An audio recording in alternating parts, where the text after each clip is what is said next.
जय श्री राम दोस्तों। आज हम ज्योतिष शास्त्र और श्री राम कथा के बीच में क्या अंतर संबंध है, अर्थात ज्योतिष विषय को लेकर बड़ी चर्चा होती है। जैसे कि अब ज्योतिष विषय के अंतर्गत ज्योतिष विषय तो बड़ा है, लेकिन उसके अंतर्गत जो है कि ग्रहों की दशा चल गई, शनि साढ़े शादी चल गई, राहु की दशा, केतु की दशा आदि विषय पर जो मनुष्य भयभीत होते हैं, तरसते हैं, कुछ दशा गड़बड़ है, दशा बिगड़ गई, दशा ठीक नहीं चल रही है, इस तरह की जो बातें करते हैं उसको लेकर मैं भगवान श्री राम की कथा के बीच उसको कैसे ले आता हूँ। अगर भगवान श्री राम कथा श्रवण करें तो ग्रहों की दशा कैसी रहेगी, तो इस विषय को लेकर मैं आज भगवान श्री राम की कथा के विषय पे जानकारी देने आ रहा हूँ। तो अब यहाँ मैं तुलसीदास जी ने जो रामचरितमानस लिखा है उसमें से कुछ ही विषयों पर जानकारी दूंगा, क्योंकि अगर रामपुरी रामायण के बारे में जानकारी देना तो अभी इस एक ही वीडियो में संभव नहीं होगा, बड़ा लंबा होगा, तो आप लोग भी देख नहीं पाएंगे। अब इसमें मैं केवल ज्योतिष शास्त्र के अंतर्गत का एक छोटा विषय जो है ग्रहों की दशा, उसको शांत करने की विधि और तुलसीदास जी जो कहते हैं भगवान श्री राम की कथा पे, उसको लेके यहाँ आप लोगों के समक्ष जानकारी देता हूँ। आइए चलते हैं, पहले तुलसीदास जी जो कुछ कहते हैं उसके बारे में थोड़ा सा जान लेते हैं। मैंने यहाँ तुलसीकृत रामायण से कुछ श्लोक लिए हैं, 10-11 श्लोक हैं, तो उन श्लोकों के बारे में पहले जानकारी देते हैं। उसके बाद में ज्योतिष शास्त्र के अंतर्गत के ये ग्रहों की दशा को उसमें रिलेट करके फिर चर्चा करेंगे। तो सर्वप्रथम तुलसीदास जी महाराज शुरुआत करते हैं, वर्णानाम अर्थ संज्ञानाम रसानाम छंदसामपि मंगलानाम च करतारौ वंदे वाणी विनायकौ। तो सबसे पहले शुरुआत करते हैं, अक्षरों के अर्थ समूह, रसों, छंदों और मंगलों को करने वाली माता सरस्वती जी और गणेश जी की मैं वंदना करता हूँ।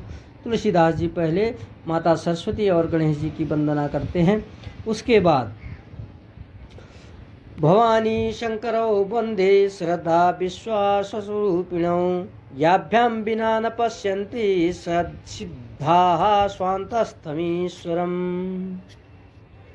श्रद्धा और विश्वास के स्वरूप श्री पार्वती जी और भगवान शंकर जी की वंदना करता हूँ, जिनके बिना सिद्धजन अपने अंतःकरण में स्थित भगवान को नहीं देख सकते।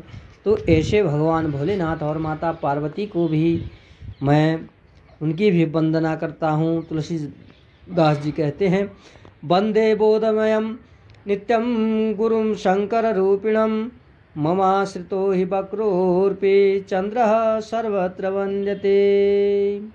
वंदे बोधमयं नित्यं गुरुं शंकर रूपिणं ममाश्रितो हि वक्रोर्पि चंद्रः सर्वत्र वन्द्यते। अर्थात ज्ञानमय नित्य शंकर रूपी गुरु की भी मैं वंदना करता हूँ, जिनके आश्रित होने से ही टेढ़ा चंद्रमा भी सर्वत्र वंदित हो गया है।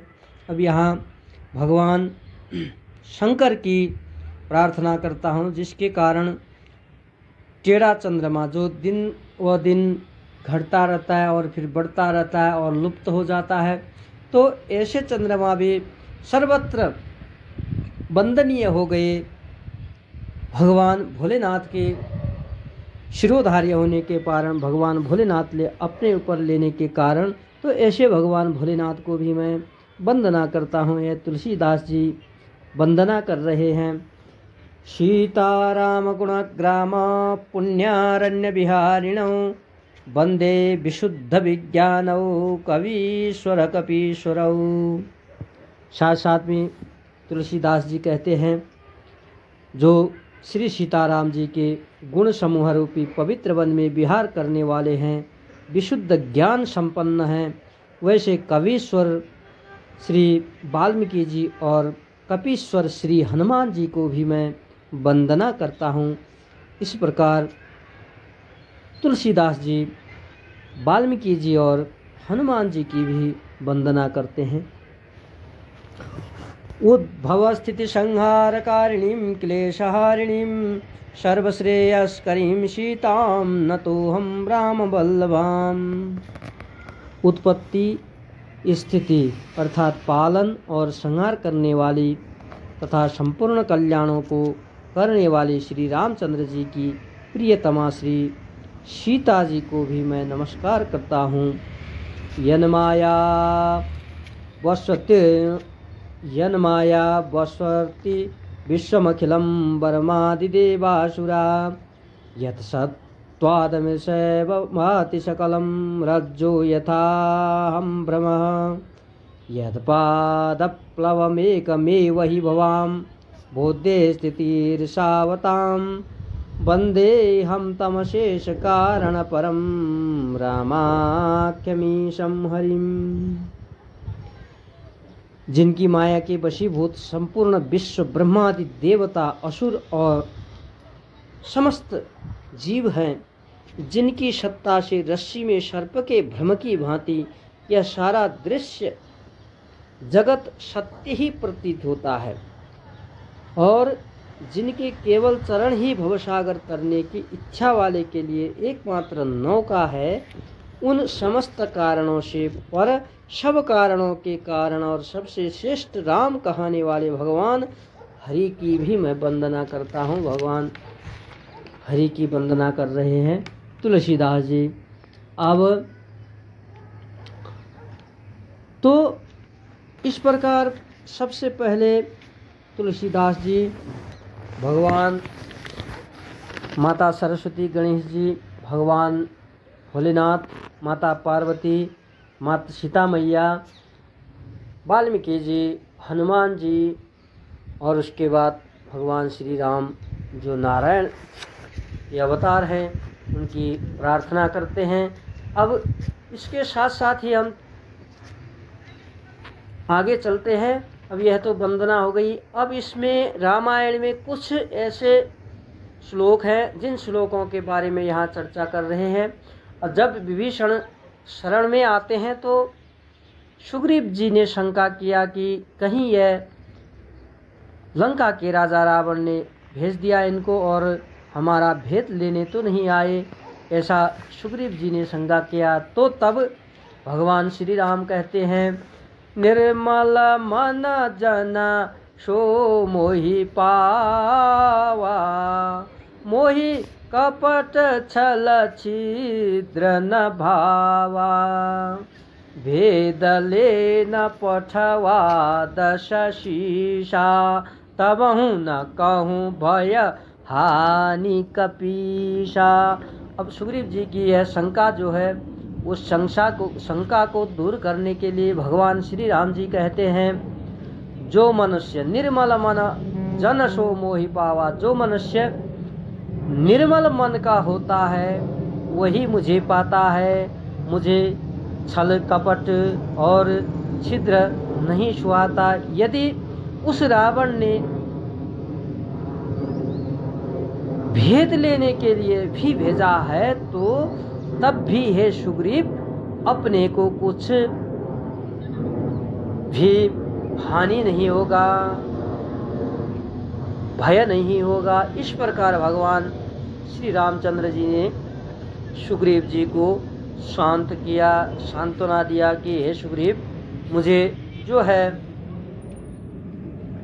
इस संसार में निर्मल मन वाले व्यक्ति ही प्राप्त करते हैं। जिस व्यक्ति को छल छिद्र कपट जिसके मन में होता है वह मुझे नहीं भाते, उनको मैं पसंद नहीं करता, वो सुहाते नहीं।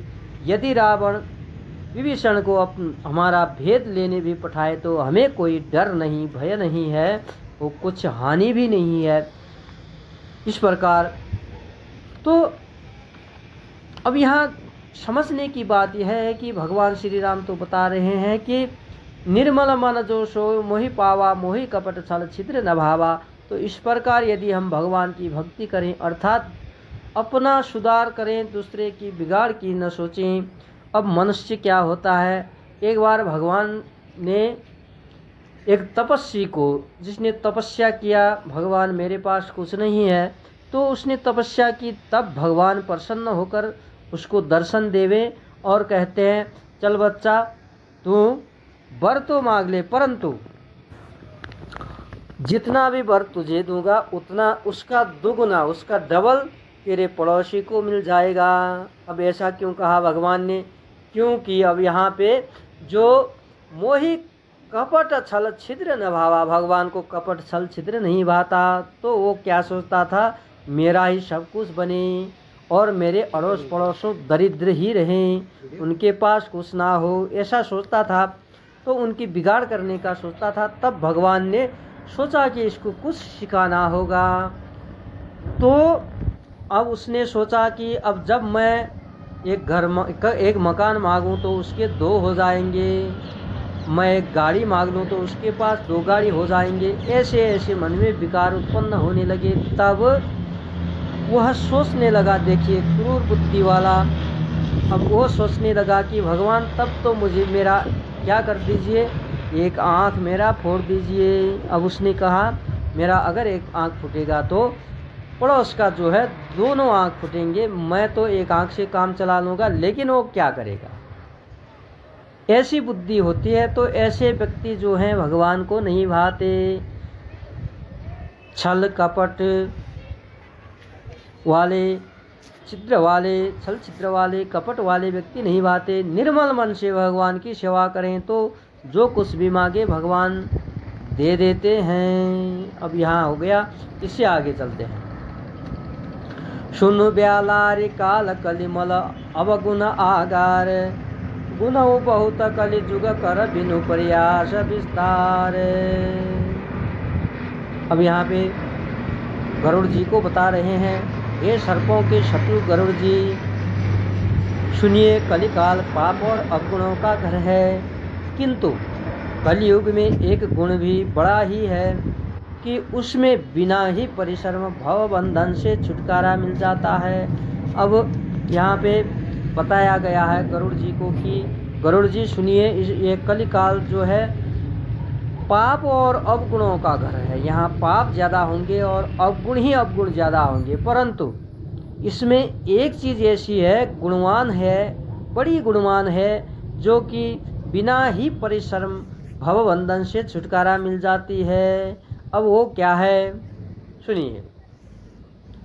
कलियुग जोग न यज्ञ न ज्ञाना, एक आधार राम गुण गाना, सब भरोसा तज जो भज राम ही, प्रेम समेत गाव गुण ग्राम ही, सोई भव तर कछु संशय नाही, नाम प्रताप प्रगट कल माही, कलिकर एक पुनीत प्रतापा, मानस पुण्य हुई नहीं पापा। अब यह कह दिया क्या कि कलियुग में न तो योग और यज्ञ है और न ज्ञान ही है। कलियुग में कोई योग नहीं कर सकता, जप तप यज्ञ नहीं कर सकता और ज्ञान भी नहीं है। सब अज्ञान में भ्रमित हो रहे हैं। कलियुग में श्री राम जी का गुणगान ही एकमात्र आधार है। जो ना कलियुग केवल नाम आधारा, कलियुग में केवल भगवान श्री राम का नाम ही आधार होता है। केवल एक नाम जप से ही इतना सरल उपाय है, इस भवसागर से पार लग सकता है हर कोई भी मनुष्य। अतएव सारे भरोसे त्याग कर जो श्री राम जी को भजता है और प्रेम सहित उनके गुण समूह को गाता है, वही यह भवसागर से पार जाता है। इसमें कुछ भी संदेह नहीं है। नाम का प्रताप कलियुग में प्रत्यक्ष है, अर्थात नाम ही जप करना है, नाम ही केवल है जिससे सब कुछ काम बन जाएंगे। कलियुग का एक पवित्र प्रताप महिमा है कि मानसिक पुण्य तो होते हैं पर मानसिक पाप नहीं होते हैं। अब देखिए, अन्य युगों में जैसे सतयुग में सोचा किसी व्यक्ति ने मन में ही किसी का कुभला सोच लिया, किसी के लिए खराब सोच लिया, तो अब मन में क्या सोचा किसी के लिए, तो इसको मैं मार डालूं, तो वो भी पाप माना जाता था सतयुग में, अन्य युगों में। लेकिन यहाँ कहा क्या गया है, कलयुग में मानसिक पुण्य तो होता है, यदि मन मन में भगवान का नाम जपो तो पुण्य प्राप्त होगा, पुण्य माना जाएगा। लेकिन मन में किसी को गाली दो तो मानसिक पाप नहीं कहे जाएगा। यहाँ पे यह बताया गया है। कलयुग समजुग आन नहीं जो नर कर विश्वास, गाई राम गुण गण विमल भव तर बिना ही प्रयास, तर बिना ही प्रयास। तो कलयुग ऐसा युग है, यदि कोई मनुष्य विश्वास करे तो कलयुग के समान दूसरा कोई युग नहीं है। चारों युग में से सबसे खराब कलयुग बताया गया है। फिर उसी में क्या कहा गया है, यदि कोई मनुष्य भगवान के विश्वास में रहे तो कलयुग के समान दूसरा कोई युग नहीं मिलेगा भक्ति करने के लिए, साधना करने के लिए और इस भवसागर से पार करने के लिए। क्योंकि अब सतयुग में जो है हजारों वर्ष तप करते थे, केवल अस्थि पंजर में रहते थे, इतना ज़्यादा तप करते थे, फिर भी वो फल नहीं मिलता जितना फल कलयुग में केवल नाम जप करने से। तो नाम कैसे जप करना चाहिए, निर्मल मन जन सो मोहि पावा, मोहि कपट छल छिद्र न भावा। नाम तो जप करना चाहिए, लेकिन निर्मल मन से नाम जप करना चाहिए, छल कपट छिद्र इत्यादि नहीं होने चाहिए भाव में। तब उस नाम जप का ही बहुत बड़ा फल मिलता है इस कलयुग में। तो अब साथ साथ में भगवान जो भी कुछ कहते हैं रामचरितमानस में, उसको बड़ा तुलसीदास जी ने मिठास भर भर के उल्लेख किया है। अब इतना मिठास, यह जो है बड़ा मिठास भर रखा है। तो तुलसीदास जी को नमन करते हुए हम फिर आगे बढ़ते हैं। प्रगट चारि पद धर्म के कलिमहु एक प्रधान, जेन केन विधि दीन्हे दान करई कल्याण। अब यहाँ पे धर्म के 4 चरण के बारे में उल्लेख किया गया है। धर्म के 4 चरण हैं सत्य, दया, तप और दान। यह प्रसिद्ध चरण है धर्म के। तो इन 4 चरणों में से कलियुग में एक ही चरण जो दान रूपी चरण है वो प्रधान माना जाता है। जिस किसी प्रकार से भी दिए जाने पर दान कल्याण ही करता है। कलियुग में इन चारों जो चरण हैं उन चरणों में से दान को श्रेष्ठतम माना गया है। जिस किसी भी कारण से जैसे भी दान दिया जाता है उससे कल्याण ही होता है, उससे कभी दोष नहीं लगता दान देने से। तो अब यह जो हुए रामायण के कुछ श्लोक लिए हैं हमने। अब इन कुछ श्लोकों में हम जो है, अब देखिए, यदि आपकी अब जन्म कुंडली ज्योतिष के शास्त्र के अंतर्गत जाते हैं। जन्म कुंडली में यदि आपके नवग्रहों में से कोई भी ग्रह खराब हो, खराब माने क्या होता है, खराब इसलिए कहा जाता है कि वो आपके अनुकूल नहीं है, कुंडली में प्रतिकूल बैठा है।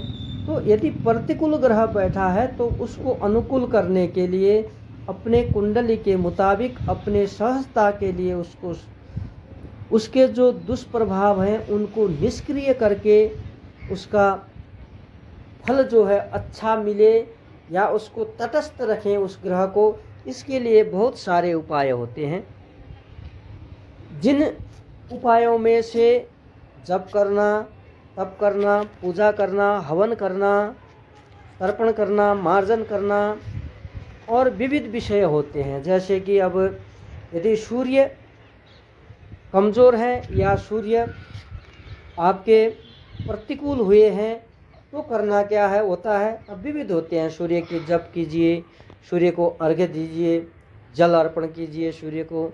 ओम घृणेश सूर्याय नमः मंत्र से सूर्य को जल देना होगा। तो सूर्य का जप करें और हवन करवाएं और तर्पण मार्जन ब्राह्मण भोजन आदि करवाएं, यह विधि होती है।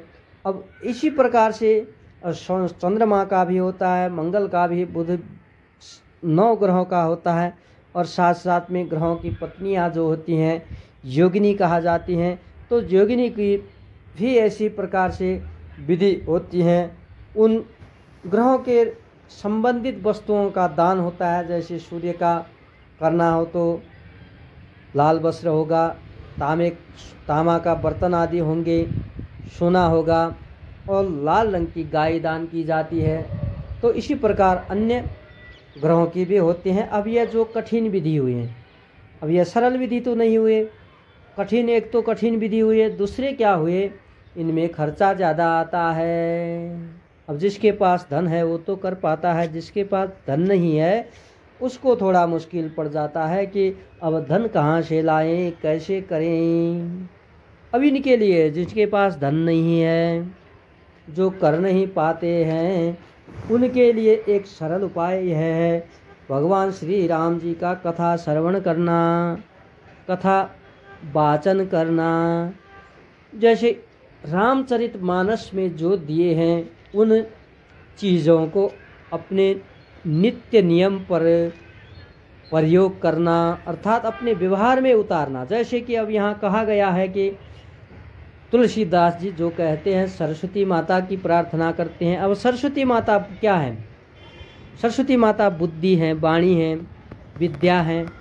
तो अब यदि सरस्वती माता की पूजा करेंगे, बुद्धि अपने आप अच्छी होगी, वाणी अच्छी होगी। इसका मतलब क्या हुआ? तो यदि कुंडली में आपके बुध ग्रह खराब हैं तो बुध ग्रह सरस्वती माता की पूजा करने से ठीक हो जाएंगे। देखिए, अब यहाँ सरस्वती माता की प्रार्थना करने से, पूजा करने से, अर्चना करने से आपकी बुद्धि ठीक होती। बुद्धि कौन है? बुद्धि, वाणी कौन है? बुध ग्रह है। तो बुध ग्रह अपने आप ठीक हो जाएंगे सरस्वती माता की प्रार्थना करने से।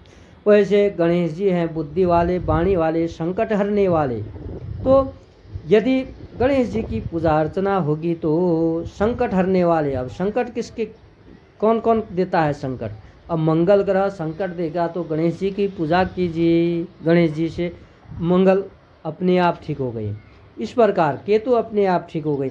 तो बहुत सारे ग्रह हैं जो गणेश जी की पूजा करने से ठीक हो जाते हैं। अब इसमें भगवान भोलेनाथ की पूजा अर्चना, भगवान भोलेनाथ की प्रार्थना है।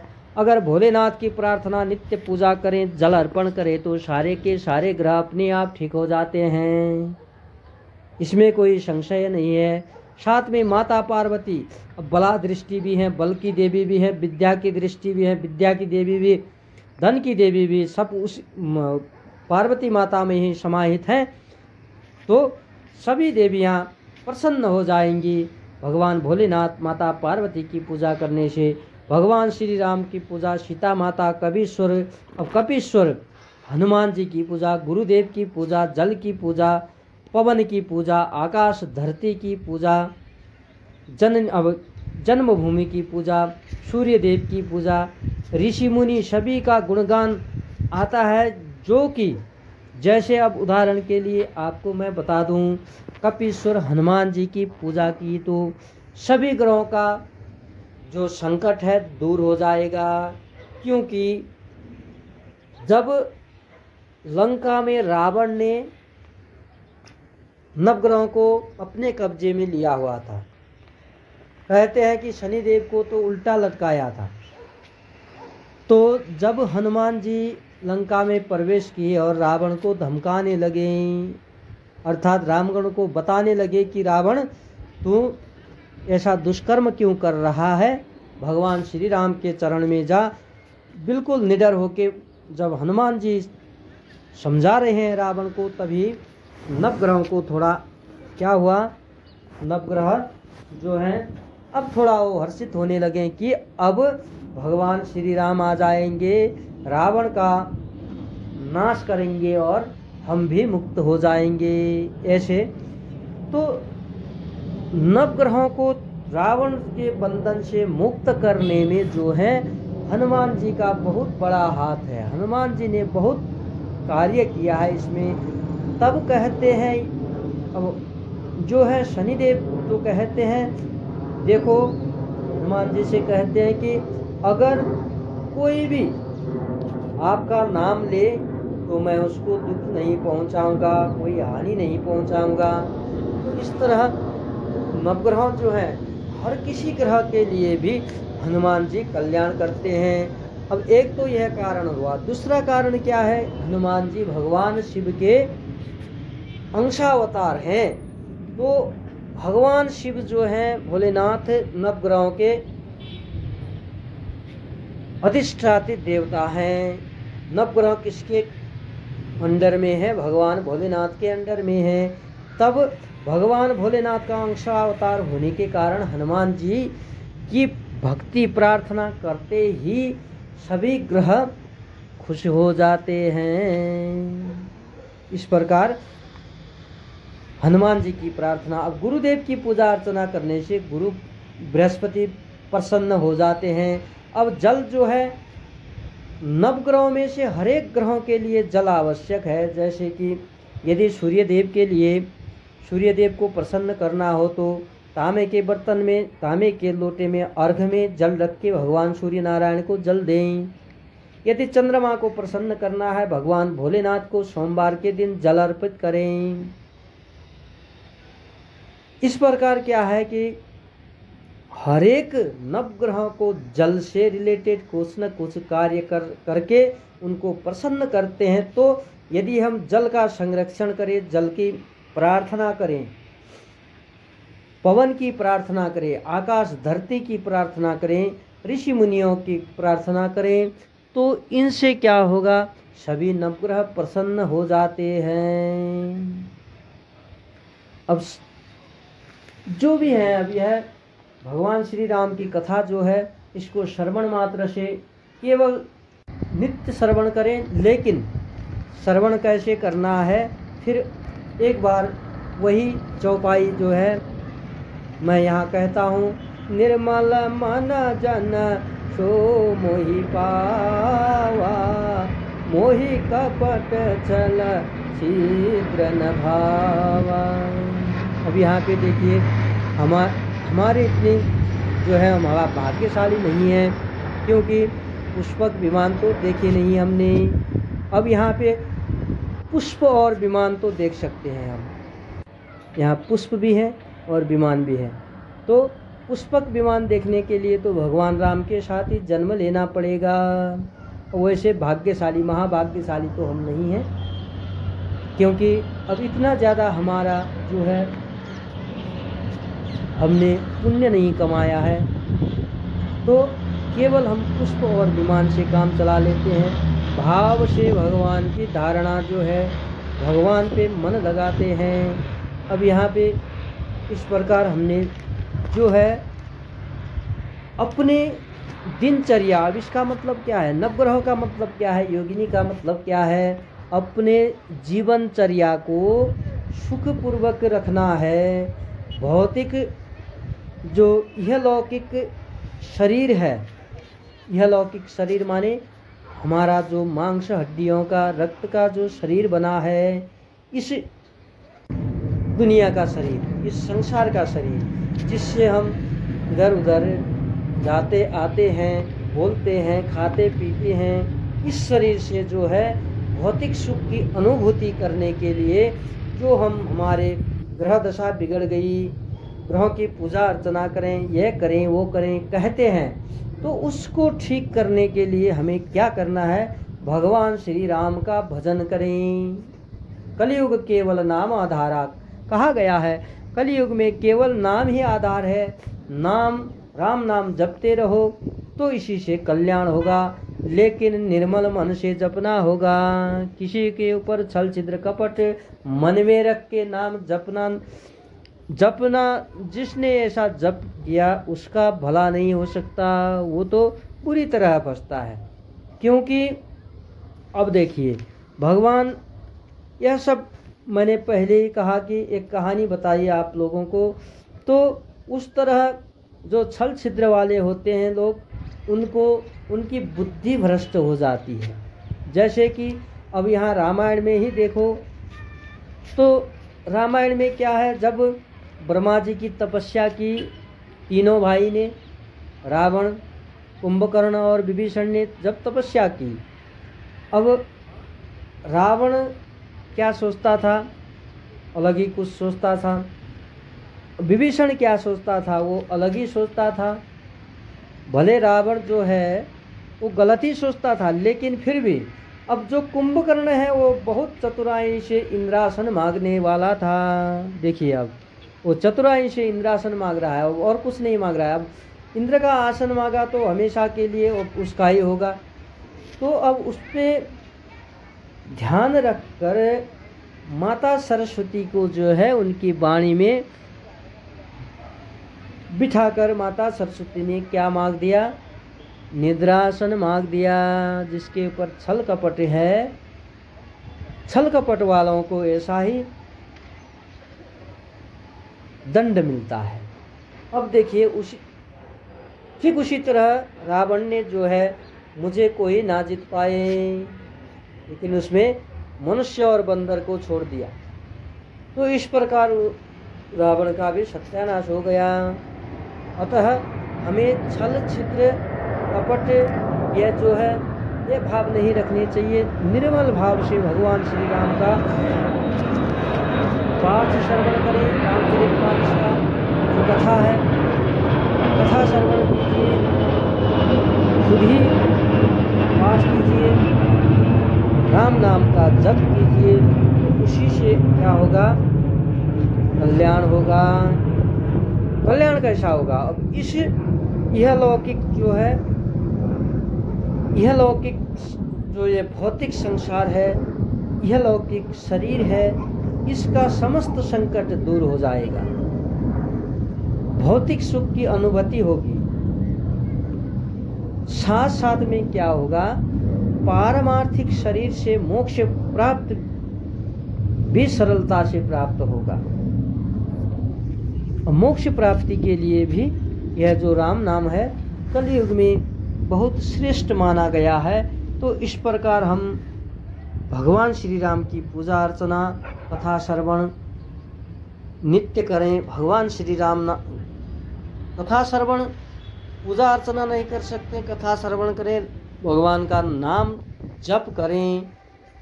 कथा श्रवण करने के लिए नहीं मिला तो क्या कीजिए, केवल नाम, कलयुग केवल नाम आधारा, केवल नाम लीजिए, केवल नाम लीजिए, केवल नाम लीजिए, जिसके कारण आपका कल्याण होगा। बोलो जय जय सियावर रामचंद्र भगवान की जय, उमापति महादेव की जय, पवन सुत हनुमान की जय।